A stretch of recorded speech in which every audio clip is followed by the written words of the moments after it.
Hi friends, Sunday mini vlog நான் பார்க்கலாம். இன்னைக்கு மூணு ஃபங்க்ஷனில் ஃபஸ்ட்டு காலையில் வந்து ஹஸ்பண்டும் பையனை வந்து கிரகப்பிரவேசத்துக்கு போயிட்டு வந்துட்டாங்க. எல்லாமே ஆஃபீஸு. அதுக்கப்புறம் அவரோட ஃப்ரெண்டோட பொண்ணுக்குலாம் இன்றைக்கி ஃபங்க்ஷன் இருக்குது. அதுக்கப்புறம் வந்து பார்த்தீங்கன்னா ஒரு 10:30 போல் வந்து பார்த்தீங்கன்னா சீமந்தம் ஃபங்க்ஷன் இருந்தது. ஹஸ்பண்ட் ஆஃபீஸில் கூட ஒர்க் பண்ணுறவங்க தான் அவங்களும். அவங்க வந்து பார்த்தீங்கன்னா பிராமின்ஸ். அதனால் வந்து ஃபுட் எல்லாமே டிஃப்ரெண்ட்டாக இருந்தது. எல்லாமே சாப்பிட்டு முடிச்சுட்டு ஈவினிங் போல் ஒரு ஃபங்க்ஷன் சொன்ன பார்த்தீங்கன்னா அதுக்குள்ளே நடுவில் வந்து பார்த்தீங்கன்னா சின்னம்மா மேரிட்டு கொண்டாரு போய் இருந்துட்டு அதுக்கப்புறம் மாமனார் போயிட்டு அகைன் ரெடி ஆகிட்டு வந்து பார்த்தீங்கன்னா பியூபர்ட்டி ஃபங்க்ஷனுக்கு வந்தாச்சு. பாப்பா வந்து பார்த்தீங்கன்னா அழகாக க்யூட்டாக இருக்காங்க பாருங்கள். கோகுல், அதாவது என் பையனோட வயசு தான், கொஞ்சம் 6 மந்த்து வந்து பார்த்தீங்கன்னா கொஞ்சம் பெரியவங்க, அவ்வளோ. மற்றபடி வந்து பார்த்தீங்கன்னா எல்லாமே ஒரே சேம் ஸ்டாண்டர்ட் தான் படிக்கிறாங்க.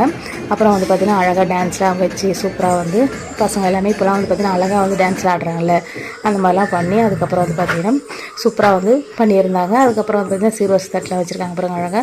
அப்புறம் வந்து பார்த்தீங்கன்னா மொழிக்காவெல்லாம் கொடுத்து ஃபோட்டோலாம் எடுத்துகிட்டு அதுக்கப்புறம் வந்து பார்த்திங்கன்னா சாப்பிட வந்தாச்சு. இன்றைக்கி வந்து பார்த்திங்கன்னா மட்டன் பிரியாணி, அதுக்கப்புறம் சிக்கன் 65, ப்ரெட் அல்வா, தயிர் பச்சடி, எண்ணெய் கத்திரிக்காய், ஐஸ்கிரீம், இதெல்லாம் வந்து அவங்க வந்து ப்ரொவைட் பண்ணியிருந்தாங்க. ரிட்டன் கிஃப்ட்லாம் கொடுத்தாங்க. ஓகே ஃப்ரெண்ட்ஸ், இந்த வீடியோ பிடிச்சினா மறக்காமல் லைக் பண்ணுங்கள், ஷேர் பண்ணுங்கள், சப்ஸ்கிரைப் பண்ணுங்கள். Bye friends.